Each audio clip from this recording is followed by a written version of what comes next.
மறுபடியும் சொல்லுகிறேன், ஆண்டவர் சபைக்காய், நமக்காய், தேசத்திற்காய், வந்திருக்கிறதான உனக்காய், எனக்காய் கர்த்தர் கொடுக்கிறதான ஒரு பெரிய வார்த்தை என்னவென்றால் நம்பிக்கையின் நங்கூரம். என் அன்பு தேவ பிள்ளைகளே, எபிரேயர் 6ஆம் அதிகாரம் 18ஆம் வசனம் சொல்லுகிறது, நமக்கு முன் வைக்கப்பட்ட நம்பிக்கையை பற்றி கொள்ளும்படி அடைக்கலமாய் ஓடி வந்த நமக்கு. என் அன்பு தேவ பிள்ளைகளே, அநேகர் ஆண்டவர் எனக்காக ஒரு வார்த்தை பேசுவாரா, ஆண்டவர் என்னோடு அவர் பேசுவாரா, எனக்காக காரியங்களை மாறுதலாய் முடிய பண்ணுவாரா என்று சொல்லி வந்திருக்கிறோம் என்றால் நமக்கான வார்த்தை இதுதான். என் அன்பு தெய்வ பிள்ளைகளே, அடைக்கலமாய் ஓடி வந்த நமக்கு 2 மாறாத விசேஷங்களால் நிறைந்த ஆறுதல் உண்டாகும்படி எவ்வளவேனும் பொய்யாத தேவன் அப்படி செய்தார்.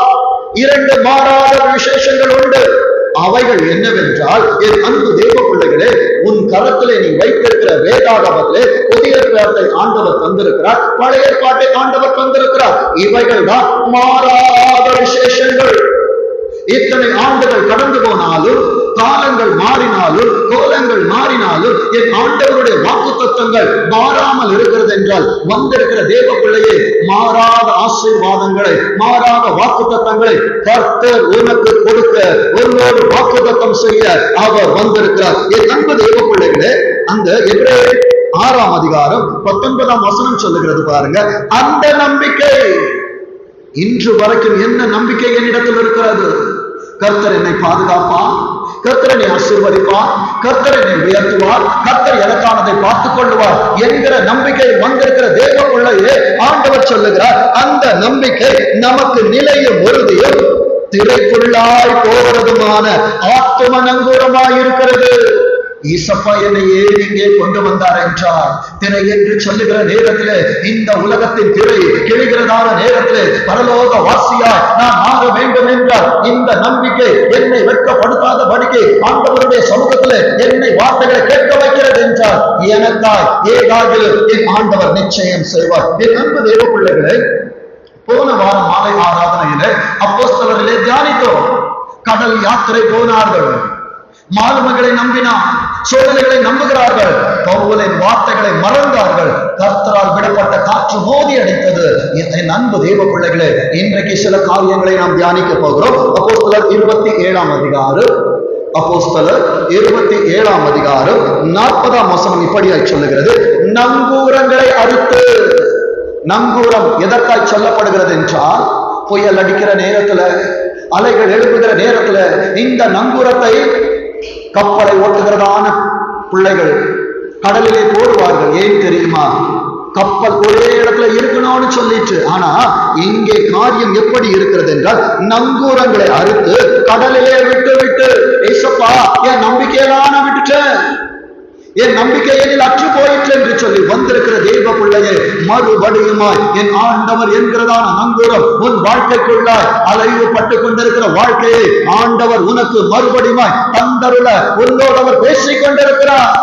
வேலை ஸ்தலத்திலே, ஆண்டவரே என் உயர்வுகள் இன்னும் தாமதமாகிறது என்று சொல்லுகிறாய் என்றால், உன் சூழ்நிலைகளுக்குள்ளே, அப்பா எல்லாம் எனக்கு எதிராக இருக்கிறது, குடும்பம் எதிராக இருக்கிறது, உறவுகள் எதிராக இருக்கிறார்கள், சூழ்நிலைகள் எதிராக இருக்கிறது, ஆனால் என் ஆண்டவர் உனக்கு துணையாய் இருக்கிறார். என் அன்பு தேவ பிள்ளைகளே, அங்கே அவர்கள் நங்கூரங்களை அறுத்து கடலிலே விட்டு விடுகிறார்கள். சுக்கான்களுடைய கட்டுகளை தரையிலே விட்டு பெரும் பாயை காற்று முகமாய் விரித்து கரைக்கு நேராக ஓடுறாங்க.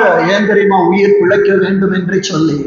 அநேக நேரத்துல, ஒன்றுமில்லாத நேரத்துல, அப்பா நான் என்ன செய்ய வேண்டும் என்று சொல்லி ஓடிக்கொண்டிருக்கிற தேவ பிள்ளையே, நீதிமான் கர்த்தருடைய சமூகத்தில் ஓடி சுகமாய் தங்கியிருப்பான் என்று வேதம் சொல்லுகிறபடியாய் இன்றைக்கு அவரது பிரசன்னத்திற்குள்ளாய் கர்த்தர் உன்னை கொண்டு வந்திருக்கிறார் என்றால், உன்னை இந்த 6ஆம் மாதத்திலே திருப்தியாய் என் ஆண்டவர் நடத்தி செல்லுவார். எத்தனை பேரால கரங்களை உயர்த்தி ஆமேன் சொல்ல முடியும்? ஏனென்றால் நிற்பதும் நிர்மூலம் ஆகாமல் இருப்பதும் அவருடைய கிருபை. இதுவரைக்கும் கர்த்தர் என்னை பாதுகாத்து வருகிறது என்றால், இந்த கிருபை எனக்கு இல்லாமல் இருக்கும் என்றால் இந்த நாள் எனக்குரியது அல்ல. என் அன்பு தேவ பிள்ளைகளே, 41ஆம் வசனம் சொல்லுகிறது, இருபுறமும் நங்கூரத்தை அறுத்து போட்டாச்சு, என் நம்பிக்கை அற்று போச்சு, இனி நாங்கள் பிழைப்போம் என்கிற நம்பிக்கை இல்லை. வாழ்க்கை என்கிற படகுல, வாழ்க்கை என்கிற கப்பல்ல 2 புறமும் அலைகள் மோதி அடிக்குது. அப்பா நான் வலதுபுறத்தில் போனாலும் நம்மை பார்க்க முடியல, இடதுபுறத்திற்கு போனாலும் என்னை பார்க்க முடியல. பிரச்சனை சோதனை எப்படி வருதுன்னு எனக்கு தெரியல. எந்த பக்கத்துல இருந்து பெலிஸ்தியர் வராங்கன்னு தெரியல, சபையர் வராங்கன்னு தெரியல, எத்தியோப்பியன் வரான்னு தெரியல. ஆனால் எரிச்சல்கள் என்னை தேடி வருகிறது என்று சொல்லி என்னை கேட்கிற என் அன்பு தேவ பிள்ளைகளே, இங்கே பவுலின் பிரயாணத்துல இரு புறமும் கடல் மோதி ஒரு இடத்தில் கப்பலை கட்ட வைத்தார்கள். இதுக்கு மேல பிரயாணம் பண்ண முடியாது. வாழ்க்கையின் விளிம்பிற்கு வந்திருக்கிறாயா? போதும் என்கிற வாழ்க்கையோடு இதை கேட்கிறாயா? என் கப்பலை ஆண்டவர, என் வாழ்க்கைய உம்மிடத்தில் நான் ஒப்பு கொடுத்து விட்டேன் என்று இன்றைக்கு ஆண்டவருடைய துறைமுகத்திற்கு வந்திருக்கிறவா தேவ பிள்ளையே, கர்த்தரின் வார்த்தை உன்னை நிச்சயமாய் ஆற்றும் தேற்றும். வேதம் அங்கே சொல்லுகிறது பாருங்க, அவர்கள் கப்பலை கட்ட வைத்தார்கள். அப்பா, நாங்கள் தப்பி பிழைக்க வேண்டும் என்றால் இனி பிரயாணம் எங்களால் போக முடியாது.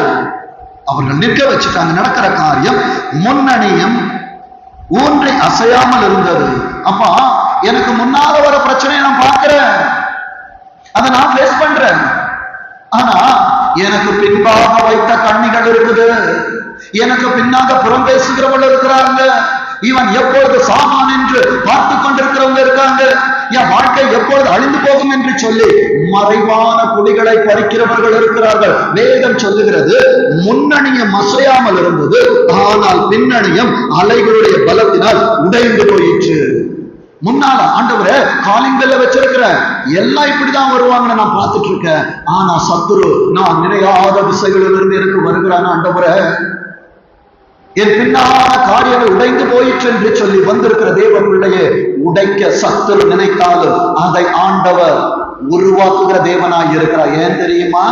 உனக்கு பின்னணியில் இருக்கிறது ஆண்டவர். வேதத்திலிருந்து பார்ப்போம். மார்க்கு எழுதின சுவிசேஷம் 4ஆம் அதிகாரம், மார்க்கு 4ஆம் அதிகாரம் 37ஆம் வசனம் சொல்லுகிறது, அப்பொழுது பலத்த சுழற்காற்று உண்டாகி, இன்றைக்கு வாழ்க்கையில காற்று சுழன்று சுழன்று சுத்த வைத்துக் கொண்டிருக்குதுப்பா. எங்க இருக்கிற பிரச்சனைகள் என்பது எனக்கு தெரியல, எங்கே பாடுகள் எனக்கு தெரியல, நான் அன்றாலும் நான் பாடி துதித்துக் கொண்டிருக்கிறேன் என்று சொல்லி என்னை கேட்கிறதான என் அன்பு தேவ பிள்ளையே, இந்த வார்த்தை ஆண்டவர் தனிப்பட்ட விதமாய் உன்னோடு அவர் பேசுகிறார். வெளியே கேட்கும் போது, பாஸ்டர் நான் சந்தோஷமா இருக்கிறேன், பாஸ்டர் என் வாழ்க்கை சந்தோஷமா இருக்கு, ஆனா தனிமையில் உட்கார்ந்து நான் கண்களை மூடினான் ஆண்டவரிடத்தில் நான் நோக்குகிறதான நேரத்தில் நாற்றம் எடுத்த வாழ்க்கை நான் வாழ்ந்து கொண்டிருக்கிறேன், நான் மற்றவர்களை நான் ஆண்டவரை ஏமாற்றி கொண்டிருக்கிறேன் என்று சொல்லி என்னை கேட்கிற அன்பு தேவ பிள்ளையே, உன்னை கர்த்தர் இங்கே கொண்டு வந்த நோக்கம் என்னவென்றால் நாற்றம் எடுத்த வாழ்க்கை அல்ல, லாசோவை போல கல்லறைக்குள்ளாய் இருக்கிற வாழ்க்கை அல்ல. கர்த்தர் இன்றைக்கு உன்னை பார்த்து சொல்கிறார், லாசருவே வெளியே வா. என் அன்பு தேவ பிள்ளைகளை, வீட்டுக்குள்ளே உட்கார்ந்திருந்தா எனக்கு சேமங்கள் வராது. காலையிலே தியானித்தோம், அடியேனுக்கு என்ன தருவீர் என்று ஆபிரகாம் கேட்ட நேரத்தில் ஆதியாகமம் 15ஆம் அதிகாரம் சொல்லுகிறது, ஆண்டவர் அவன் கையை பிடித்து வெளியே கொண்டு வந்தான்.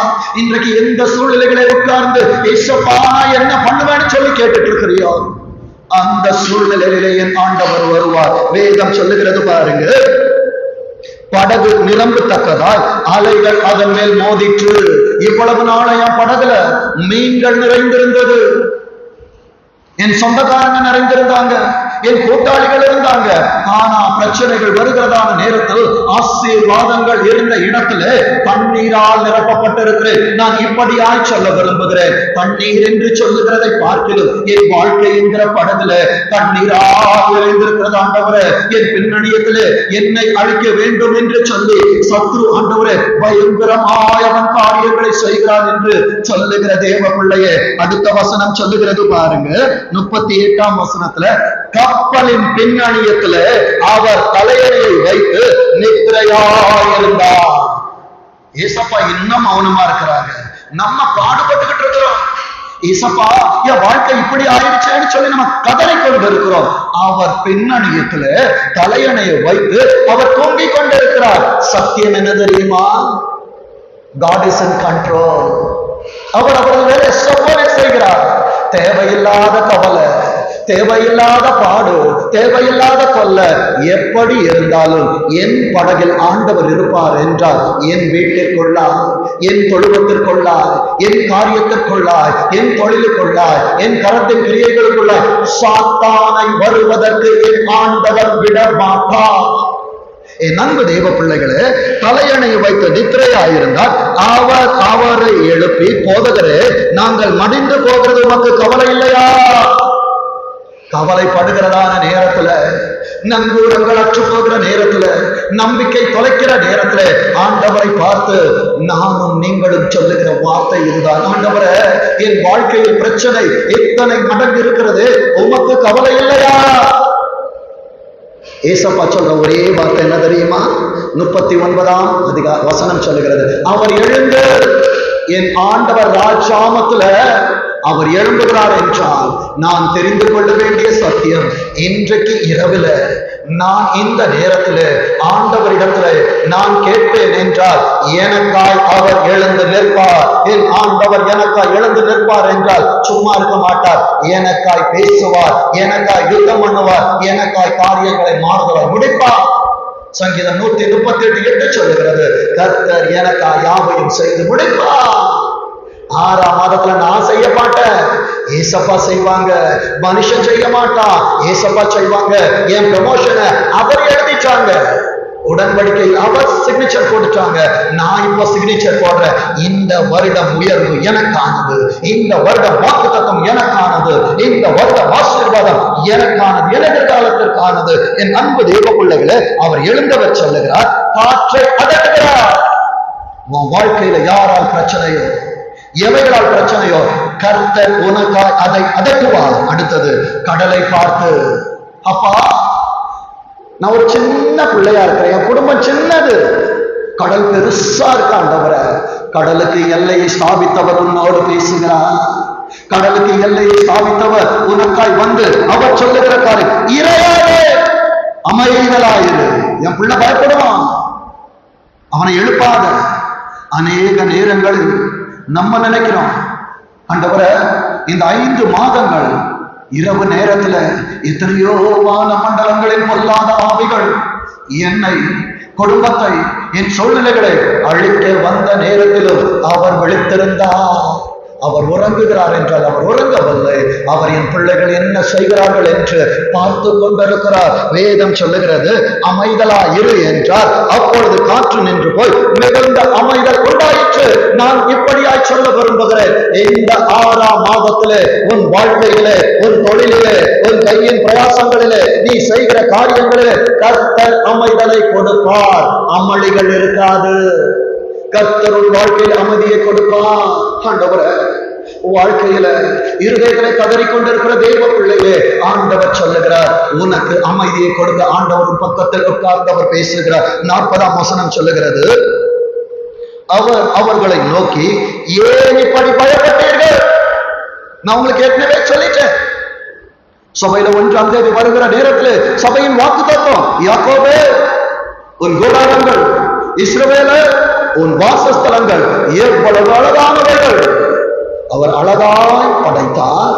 ஆனா பிரச்சனைகள் வருகிற நேரத்திலே அழகை நாம் அலங்கோலம் என்று சொல்லுகிறோம். என் அன்பு தேவ பிள்ளையே, இந்த 6ஆம் மாதத்திலே கர்த்தர் உன்னை அழகுபடுத்துவார். உன் காரியங்களை ஒரு அமைதல் படுத்துவார். உனக்காய் எதற்காய் இங்கே வந்தாயோ, உனக்காய் ஒருவர் வந்தார். உன்னோடு பேசுகிற சத்தத்தை நீ கேட்டுக் கொண்டிருப்பாய் என்றார். பயப்படாத, கர்த்தர் பார்த்துக் கொள்வார். என் அன்பு தேவ பிள்ளைகளே, ஏன் பயப்பட்டீர்கள்? ஏன் உங்களுக்கு விசுவாசம் இல்லாமல் போயிற்று? அநேக நேரத்துல 5 மாசம் சூழ்நிலையை பார்த்து 6வது மாசம் இப்படிதான் இருக்கும் நினைக்கிறோம். 6வது மாசம் இப்படி இருக்காது. ஏனென்றால் 6வது மாதத்துல எனக்காய் என் பின்னணியத்துல ஒருவர் நிற்கிறார். எனக்காய் அவர் யுத்தத்தை செய்வார். முன்பாக நிற்பது கோலியாத்தா இருந்தாலும் எனக்கு பின்பாக எனக்காய் யுத்தத்தை செய்கிறவர் என் ஆண்டவர். யாத்திராகமம் 14:14 சொல்லுவதன்படியா கர்த்தர் உங்களுக்காய் யுத்தம் பண்ணுவார். நீங்கள் சும்மா இருப்பீர்கள். என் அன்பு தேவ பிள்ளைகளை, வேதம் சொல்லுகிறது பாருங்க. இப்போ அந்த அப்போஸ்தலருக்கு நேராக நாம் கவனத்தை செலுத்துவோம். இந்த பவுல் யாத்திரையை மேற்கொள்வதற்கு முன்பாக ஆண்டவர் இவனுக்கு ஒரு அனுபவத்தை கொடுத்தார். மற்றவர்கள் பயந்த நேரத்தில் இவன் பயப்படவில்லை. அவர்களுக்கு தைரியம் சொன்னதின் நோக்கம் என்ன தெரியுமா? ஏற்கனவே கர்த்தர் அவனை இந்த அனுபவத்திற்குள்ள வேறு பாதையில் நடத்தினபடியினாலே கடல் யாத்திரை அவனை ஒன்றும் செய்யாது என்பதை பவுல் அறிந்திருந்தான். என் அன்பு தேவ பிள்ளைகளே, நீ மாண்டு போக எத்தனை சூழ்நிலைகள் வந்தது, எத்தனை சன்பல்லாத்துகள் எழுந்தார்கள், எத்தனை ஆமான்கள் எழுந்தார்கள், எத்தனை அகிதோப்பைகள் எழுந்தார்கள். கர்த்தர் உன்னை அவர்கள் கையில் கொடுக்கவில்லையே. நீ கர்த்தருக்கு பிரியமானவர், நீ கர்த்தருக்கு பிரியமானவள் என்பதனால் தானே ஆண்டவர் உன்னை மறந்து விடுவாரா? ஆண்டவர் உன்னை கைவிடுவாரா? நிச்சயமாய் நான் சொல்லுகிறேன், அவர் உன்னை மறப்பதில்லை, அவர் உன்னை கைவிடுவதில்லை. என் அன்பு தேவ பிள்ளைகளே, இதோ உலகத்தின் முடிவு பரியந்தம் நான் உங்களுடனே இருக்கிறேன் என்று சொன்னவர் இந்த 6ஆம் மாதத்தில் மாத்திரமல்ல, என் மரண பரியந்தமும் நான் மரண இருளின் பள்ளத்தாக்கில் நடந்தாலும் பொல்லாப்புக்கு பயப்படேன். காரணம் என்ன தெரியுமா? தேவரே என்னோடு கூட இருக்கிறீர், உமது கோலும் உமது தடியும் என்னை தேற்றும். ஆண்டவரே ஈசப்பா, என்னை தேற்ற வந்துட்டாங்கன்னா இந்த உலகம் என்னை ஒன்றும் செய்ய முடியாது. அந்த அப்போஸ்தலர் 16ஆம் அதிகாரம் 23ஆம் வசனம் சொல்லுகிறது பாருங்க. அவர்களை அநேக அடி அடித்த பின்பு சிறைச்சாலையிலே வைத்து அவர்களை பத்திரமாய் காக்கும்படி சிறைச்சாலைக்காரனுக்கு கட்டளையிட்டார்கள். அப்பா, என் வாழ்க்கையில் அநேக அடி வாங்கிச்சாங்க, இனி என்னால வாங்க முடியாது. அவர்கள் செய்த காரியம் என்ன தெரியுமா? நல்லது செய்தார்கள், பொல்லாத ஆவியை விரட்டினார்கள். அதற்கு அவர்களுக்கு கிடைத்த பரிசு என்ன தெரியுமா? அடி. மற்ற குடும்பங்கள் நன்றாயிருக்க வேண்டும் என்று ஓடினார், உன்னோடு பணியாற்றுகள் நன்றாயிருக்க வேண்டும் என்று ஆலோசனைகளை சொன்னார், உன் உறவுகள் நன்றாயிருக்க வேண்டும் என்று அவர்களுக்காய் திறப்பிலே நின்றார். முடிவிலே கிடைத்தது என்ன தெரியுமா? அவமானம், ஏமாற்றம். என் அன்பு தேவ பிள்ளைகளே, இந்த இரவில் இப்படி உட்கார்ந்து இந்த வார்த்தைகளை சமீபத்திலிருந்து தூரத்திலிருந்து என்னை கேட்டுக் கொண்டிருக்கிற என் அன்பு தேவ பிள்ளைகளே, ஆண்டவர் உங்களுக்காக தான் பேசுகிறார். அன்றைக்கு அந்த இரவில் பவுலும் சீலாவும் அடிக்கப்பட்டார்கள், சிறைச்சாலைக்காரனின் வசத்தில் ஒப்பு கொடுக்கப்பட்டார்கள். இன்றைக்கு நன்மை செய்தபடியா, இரக்கம் காண்பித்தபடியால், அநேகருக்கு உதவினபடியால் அடிகளை வாங்கி ஆண்டவரே என்று சொல்லி அவர் பாதத்தில் உட்கார்ந்து என்னை கேட்கிற என் அன்பு தேவ பிள்ளையே, வேதம் சொல்லுகிறது பாருங்க, 24ஆம் வசனம் சொல்லுகிறது, அவன் இப்படிப்பட்ட கட்டளையை பெற்று அவர்களை ஒரு காவல் அறையிலே அடைத்து அவர்கள் கால்களை தொழுமரத்தில் மாட்டி வைத்தான். அர்த்தம் என்ன தெரியுமா? உன் வேலை ஸ்தலத்துல நீ நல்லா பெர்ஃபார்மன்ஸ் பண்ணியிருப்பீங்க, உன் குடும்பத்துல எல்லாருக்கும் நல்லது செய்திருப்பீங்க. ஆனா சத்துரு யாரை கொண்டு உனக்கு தீங்கிழைப்பான் என்பது தெரியாது. தொழுமரம் என்பது என்ன தெரியுமா? விலங்கிடப்பட்ட வாழ்க்கை. கால்களிலே தொழுமரத்திலே தூக்கி வைக்கிறாங்க, கால் அசைக்க முடியாது, கை அசைக்க முடியாது, பேச மாத்திரம்தான் முடியும்.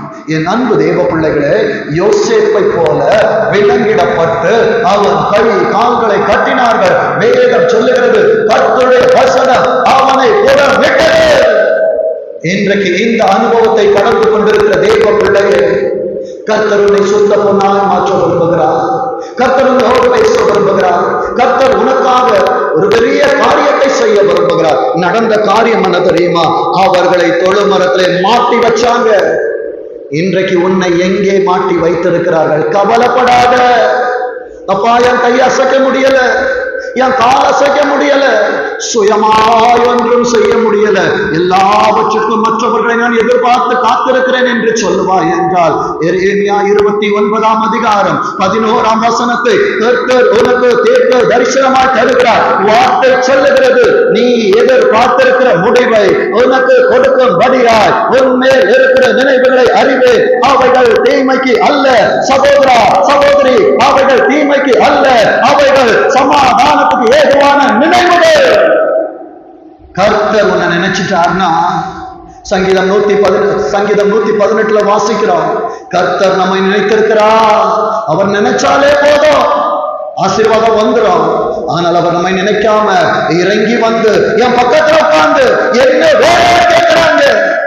கேளு, என்ன வேணும்னு கேளு. எஸ்தர் ராஜாத்திய ராஜ்யத்தில் பாதி கேட்டாலும் தருவாரு. தானியேலே, நீ பிரியமானவன் அல்லவா, நீ எதை கேட்டாலும் ஆண்டவர் உனக்காய் செய்ய முடிப்பார். கர்த்தரின் கரம் பராக்கிரமம் செய்யுமே. வேதம் சொல்லுகிறது பாருங்க, 25ஆம் வசனம் சொல்லுகிறது, இந்த ராத்திரி எனக்கும் உனக்கும் இப்படிப்பட்டதாய்த்தான் இருக்கும்.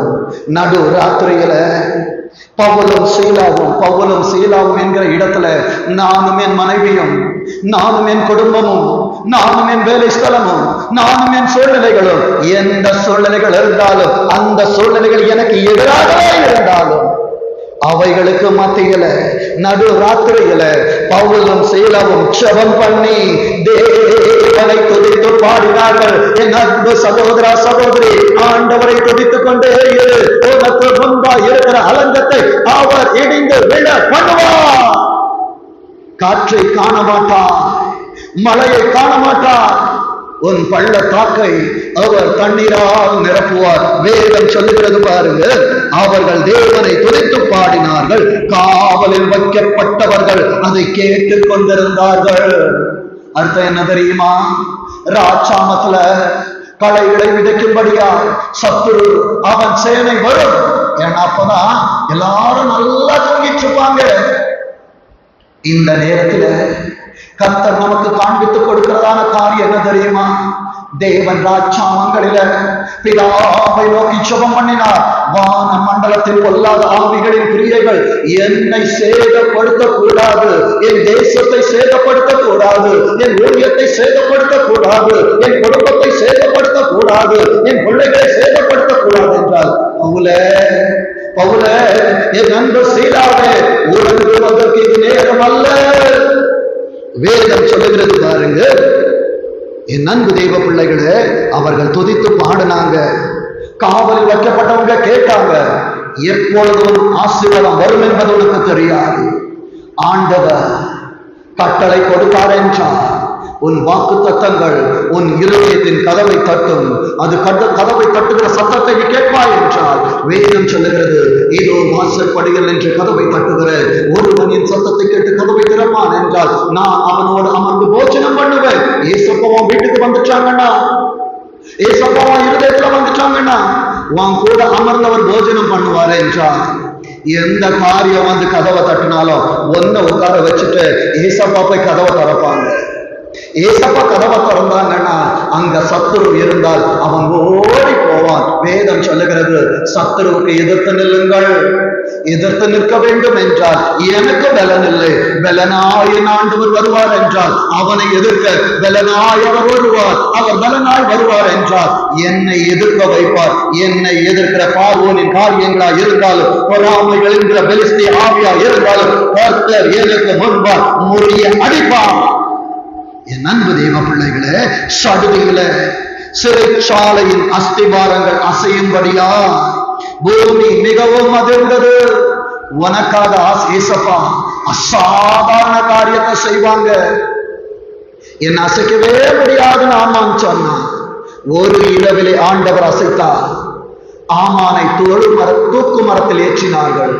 வாஸ்தர் காத்து கொண்டிருந்த மொர்தெகாயை கர்த்தர் உயர்த்தினது உண்மை என்றால், இந்த ராப்பொழுதுல மொர்தெகாயை போல வார்த்தையை கேட்டுக்கொண்டிருக்கிற சகோதர சகோதரி, கர்த்தர் இந்த இரவுல உனக்கான அற்புதத்தை செய்வார். வேதம் சொல்லுகிறது பாருங்க, உடனே கதவுகள் எல்லாம் திறவுண்டது.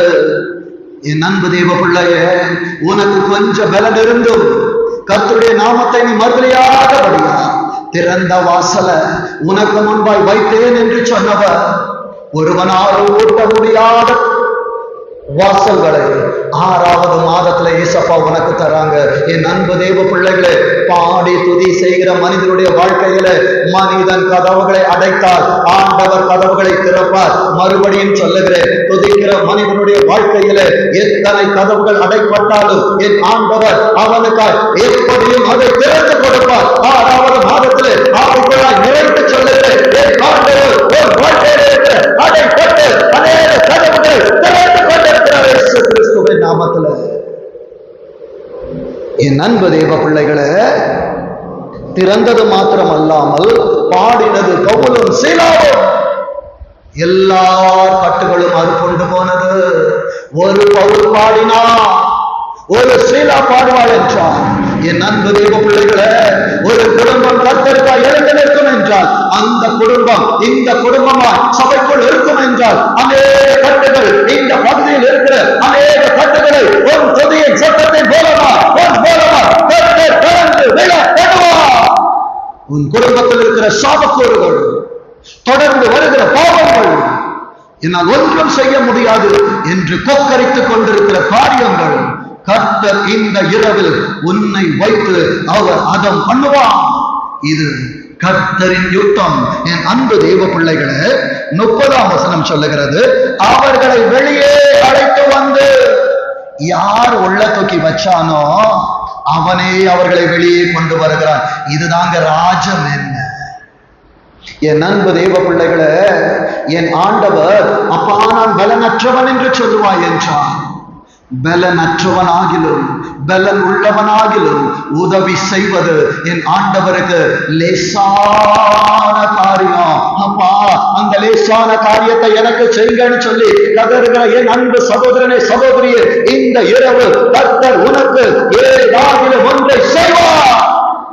இந்த 6ஆம் மாதத்துல சாட்சியின் மாதமா, கர்த்தரை மேன்மைப்படுத்துகிற மாதமாய், கர்த்தரை துதிக்கிற மாதமாய், நிச்சயமாய் கர்த்தர் உனக்கு அநேக சாட்சிகளை கொடுப்பார். என் அன்பு தேவ பிள்ளைகளே, வேதம் சொல்லுகிறது, அவர்களை வெளியே அழைத்து வந்து, ஆண்டவன்மாரே, இவ்வளவு நாளும் ஒண்ணுக்கும் உதவாதவ, லாயக்கில்லாதவ, இவளால என் குடும்ப நாசமா போச்சு, இவனால என் தொழில் நாசமா போச்சுன்னு உன்னை குறித்து துர்சாட்சி சொன்னார்களா? இந்த 6ஆம் மாதத்துல எந்த குடும்பத்திலே நீ வாழ தகுதி அற்றவள் என்று சொன்னார்களோ, எந்த வேலை ஸ்தலத்துல நீ வேலைக்கு தகுதி இல்லாதவன் என்று சொன்னார்களோ, எந்த சூழ்நிலைகள் உனக்கு இயற்கைக்கு அப்பாற்பட்டிருந்ததோ, இன்றைக்கு அந்த சூழல்களை கர்த்தர் உனக்கு சாதகமாய் மாற செய்து அவர்கள் உன்னை பார்த்து சொல்லுவார்கள், உன்னோடு மாத்திரம் கர்த்தர் இருக்கிறார். இந்த 6ஆம் மாதத்துல உன்னை பார்க்கிறவங்க எல்லாம் சொல்லுவாங்க, பிரதர், சிஸ்டர், உங்க முகத்துல கர்த்தருடைய பிரசன்னம் இருக்கு, நீங்க பேசும்போது அது தேவ சத்தமா இருக்கு. என் அன்பு தேவ பிள்ளைகளே, கனத்தை கர்த்தருக்காய் கொடுக்க வந்த உன்னை நிச்சயம் கர்த்தர் ஆசீர்வதிப்பார். வேதம் சொல்லுகிறது பாருங்க, 31ஆம் வசனம் சொல்லுகிறது, அதற்கு அவர்கள் கர்த்தராகிய இயேசு கிறிஸ்துவை விசுவாசி. பார்க்கிற பிள்ளைகளுக்கு, தேவனை அறியாதவர்களுக்கு இந்த மாதத்துல துதிக்கிற மனிதன் ஆண்டவரை குறித்து சொல்லுவான். விழித்திருக்கிற மனிதன் ஆண்டவர்கள் கரிசனை கொள்ளுவான். அவன் சொல்லுகிறான், கிறிஸ்துவை விசுவாசி, அப்பொழுது நீயும் உன் வீட்டாரும் ரட்சிக்கப்படுவீர்கள் என்று சொல்லி. 32ஆம் வசனம் சொல்லுகிறது, அவனுக்கும் அவன் வீட்டில் இருந்த யாவருக்கும் கர்த்தருடைய வசனத்தை போதித்தார்கள். ஏசப்பாவுடைய வசனத்தை பேசுறியா? ஏசப்பாவுக்காக வாயை திறக்கிறியா? இன்னும் உன் குடும்பத்தில் தேவனை அறியாத எத்தனை பேர் உண்டு? உன் வேலை ஸ்தலத்துல தேவனை ஏற்றுக்கொள்ளாத எத்தனை பேர் உண்டு? உன் வாழ்க்கையிலே ஆண்டவர் நன்மையை செய்தால் அவர்கள் ஆண்டவரை பார்க்க கர்த்தருக்காய் தைரியமாய் பேசு. இன்றைக்கு உன்னை நிற்க வைப்பவர் உன்னை கொண்டு உனக்கு பிறகாய் ஒரு நண்பர்களை, உறவுகளை, அநேகரை கர்த்தர் நிற்க வைக்க வேண்டும் என்றால் அவர்களுக்கு வசனத்தை போதிக்கிறவனாய் மாறு. என் அன்பு தேவ பிள்ளைகளே, அவர்கள் அந்த அசாதாரண சூழ்நிலையில ஆண்டவரை போதிக்கிறார்கள். 33ஆம் வசனம் சொல்லுகிறது, மேலும் ராத்திரியில் அந்நேரத்தில் தானே நான் இப்படியாய் சொல்லுகிறேன், இதை கேட்டுக் கொண்டிருக்கிற இந்த நேரத்தில் தானே ஏசப்பா உனக்காக வருவாங்க. எந்த கதவுகள் எல்லாம் அடைப்பட்டதோ, எந்த சிறைச்சாலைக்குள்ள நீ இருக்கிறையோ, ஏசப்பா சொல்றாங்க, அவன் அவர்களை அழைத்து கொண்டு போய் அவர்களுடைய காயங்களை கழுவினார். இன்றைக்கு ஆண்டவர் ஒரு காயங்களை மாற்றுவார். அவர் தழும்புகளால் குணமாகிறோம் என்று வேதம் சொல்லுகிறபடியா, என் ஆண்டவருடைய ரத்தம் சகல பாவங்களை நீக்கி உன்னையும் என்னையும் அது சுத்திகரிக்க வந்திருக்கிறதுப்பா. காயப்பட்டு வந்திருக்கிறாயா? இந்த நேரத்தில் இயேசப்பாவும் காயத்தை கழுவி உன்னை ஆண்டவர் புதிய மனுஷனாய் மாற்றுகிறார். தேடி பார்த்தா கூட ரணத்தை பார்க்க முடியாது. தேடி பார்த்தாலும் வலிய பார்க்க முடியாது. என் அன்பு தேவ பிள்ளையே, பலவீனத்தோடு சோர்வுகளோடு இந்த வார்த்தைகளை கேட்டுக் கொண்டிருக்கிறாய் என்றால் ஆண்டவர் இந்த க்ஷண பொழுதுல உன் வாழ்க்கையை தலைக்கிறார், புரட்டி போட்டு உனக்கு ஒரு சேவத்தை கொடுக்கிறார். பெற்றுக்கொள், நீ ஆயத்தமாய் இருப்பார் என்றார். நிச்சயம் ஆண்டவர் செய்வார். என் அன்பு தேவ பிள்ளைகளே, வேதம் சொல்லுகிறது, அவனும் அவனுடையவர்கள் அனைவரும் உடனே ஞான ஸ்நானம் பெற்றார்கள். இனியும் காலம் செல்லாது. ஆண்டவருக்காய் ஓடணும். இனி சூழ்நிலைகளை சொல்லக்கூடாது. இருக்கிற கொஞ்ச நாள்ல ஏசப்பாவுக்காக எதையாக நான் செய்யணும்னு சொல்லிட்டு பவுலும் சீலாவை போல அன்றைக்கு ஒரு குடும்பத்திற்கு அவர்கள் தேவனை போதித்து ஞான ஸ்நானத்தை கொடுத்தபடியினாலே என் அன்பு தேவ பிள்ளைகளே, அப்போஸ்தலர் 27ஆம் அதிகாரத்தில் கடல் யாத்திரை பவுலை ஒன்றும் செய்ய முடியவில்லை. இன்றைக்கு கர்த்தருக்காக எழுந்திருப்பா என்றால் நீ பண்ணுகிற யாத்திரை உன்னை மேற்கொள்ளாது. நீ பண்ணுகிற பிரயாணம் உன்னை மேற்கொள்ளாது. ஏனென்றால் உனக்கு முன்பாய் நடந்து போகிறவர் அண்ட சராசரங்களை கையில் வைத்திருக்கிற ஆண்டவர். இந்த ஆண்டவர் உன்னோடு இருப்பார் என்றால் உலகம் உனக்கு ஒரு கேடும் செய்யாது. என் அன்பு தேவ பிள்ளைகளை, 35ஆம் வசனத்துல ஒரு பெரிய தரிசனம் இருக்குது. பொழுது விடிந்த பின்பு ஏசப்பா எனக்காய் ஒரு விடியல் வராதா? என் வாழ்க்கையில யோசனைகள் வராதா? என் வாழ்க்கையில கர்த்தர் நன்மையை செய்ய மாட்டாரா? நான் இப்படியாய் சொல்லுகிறேன், இந்த இரவு பொழுதுல என் ஆண்டவர் உன் குடும்பத்திற்குள் வந்தார், என் ஆண்டவர் உனக்குள் வந்தார், என் ஆண்டவர் உன் தொழிலுக்குள் வந்தார், அவர் உனக்குள்ளாய் வருகிறார் என்றால் உன் பொழுது நிச்சயமாய் வாக்கு தத்தங்களாய் விடியும். விசுவாசிக்கிறீங்களா? நான் சொல்லுகிறேன், நாளைய தினத்துல ஏசப்பா நிச்சயமா உனக்கு ஒரு அற்புதத்தை வச்சிருக்கிறாங்க. அது என்னன்னு அனுபவித்து சாட்சிகளை சொல்லு. நிச்சயம் கர்த்தர் செய்வார். வேதம் சொல்லுகிறது, ஒரு பொழுது விடிந்த பின்பு அந்த மனுஷரை விட்டுவிடுங்கள் என்று சொல்லி அதிகாரிகள் சேவகர்களை அனுப்பினார்கள். அன்னைக்கு சேவகர்கள் வந்தார்கள். இன்றைக்கு உனக்கு சேவை செய்ய பரலோகம் தேவ தூதர்களை அனுப்பி கொண்டிருக்கிறது. விசுவாசிக்கிறீங்களா? நீ சொல்ற நான் தனியா இருக்கிறேன்னு, ஆனா ஏசப்பா சொல்றாங்க, உன் பாதம் கல்லில் இடராத படிக்கு அவர்கள் உன்னை தங்கள் கைகளில் ஏற்றி கொண்டு போவாங்க. விசுவாசிக்கிறீங்களா? கீழே விழுந்துட்டேன்னு சொல்லாத. நீ விழுந்தது தேவனுடைய தரத்துல விழுந்திருப்பனா என்னைக்கோ என் தலை உடைஞ்சிருக்கும், காயப்பட்டிருப்ப. ஆனா என் தலையிலிருந்து ஒரு காரியமும் கீழே விழாதபடிக்கு இதுவரை ஆண்டவர் என்னை பாதுகாத்து வைத்திருக்கிறார் என்றால் நான் ஆண்டவருக்கு பிரியமானவன். நீ ஆண்டவருக்கு பிரியமானவன், கர்த்தரால் நேசிக்கப்படுகிறவன். கர்த்தர் சகாயங்களை அனுப்புவார்.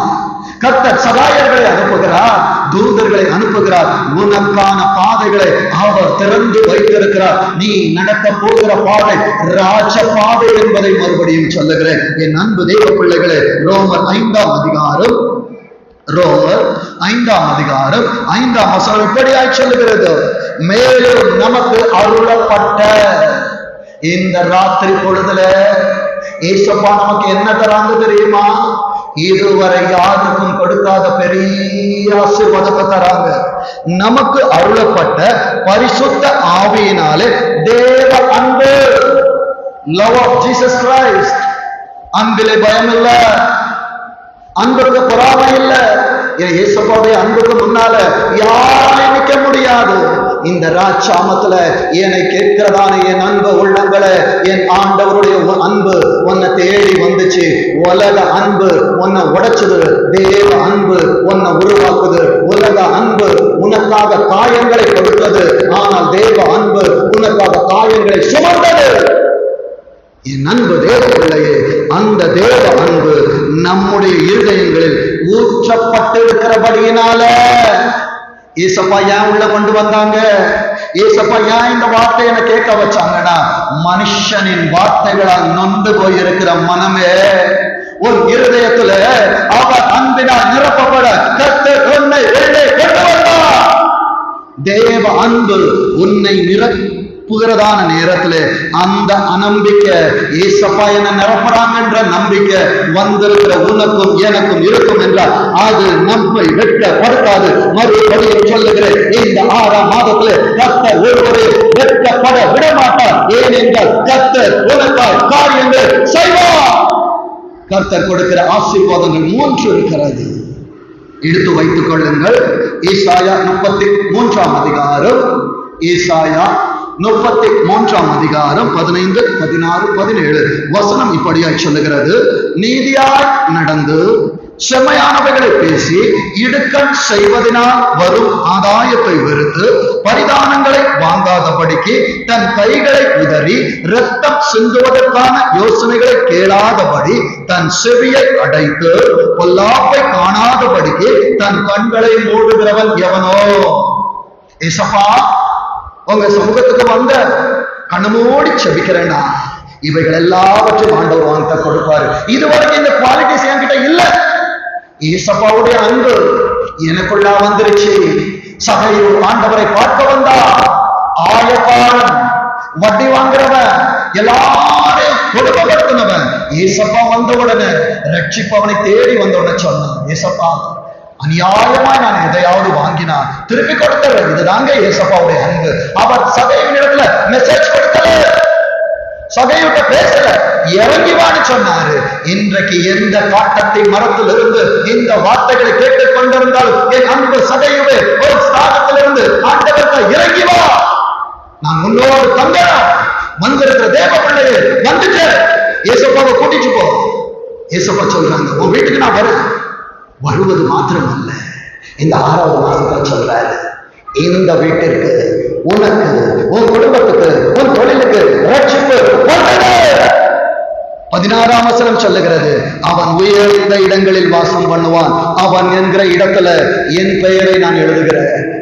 உன் பெயரை நீ எழுது, உன் பெயரை எழுதி சொல்லு. உயர்ந்த இடங்களில் கர்த்தரினை வாசம் பண்ண வைப்பான். கண்மலையின் அரண்கள் அவனுடைய உயர்ந்த அடைக்கலமாகும். அவன் அப்பம் அவனுக்கு கொடுக்கப்படும், அவன் தண்ணீர் அவனுக்கு நிச்சயமாய் கிடைக்கும். இப்படி சொல்ல ஆசைப்படுகிறது. இந்த மாதத்துல திருப்தியாய் கர்த்தர் நடத்துவார். எங்கேயும் கையெழுந்தைய சொல்ல வைக்க மாட்டாங்க. உன் வாழ்க்கையில அநேகருக்கு உணவை கொடுப்பார், தண்ணீரை கொடுப்பார். என் ஆண்டவர் உன் கரத்தினால் அநேகரை போஷிப்பார். இதுவரைக்கும் என் குடும்பத்தை என்னால போஷிக்க முடியல. ஏசப்பா சொல்றாங்க, இந்த மாதத்திலிருந்து அநேகரை போஷிக்கும் கரமாய் கர்த்தர் மாற்றுகிறார். 17ஆம் வசனம் சொல்லுகிறது, பெரிய ஆசீர்வாதம். உன் ராஜாவை, ஏசப்பாவை மகிமை பொருந்தினவராய் நீ காண போகிற இந்த 6ஆம் மாசத்துல ஏசப்பாவே டீல் பண்ண போறாங்க உன் காரியத்தெல்லாம். அவரை நீ பார்க்க போற. தூரத்தில் உள்ள தேசத்தை உன் கண்கள் காணும். பரலோகத்தை ஏசப்பா உனக்கு காட்டுவாங்க.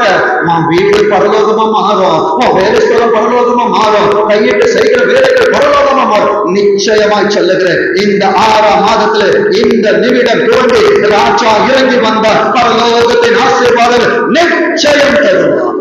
நன்கு தெய்வ பிள்ளைகளை, கர்த்தர் ஒரு வார்த்தையை சொல்லுவார் என்றால் முடிப்பதற்கு முன்பாய் உன்னை விட்டு அவர் விலகவே மாட்டார். கர்த்தர் வார்த்தைகளை ஆசீர்வதிப்பாராக. ஆமென்.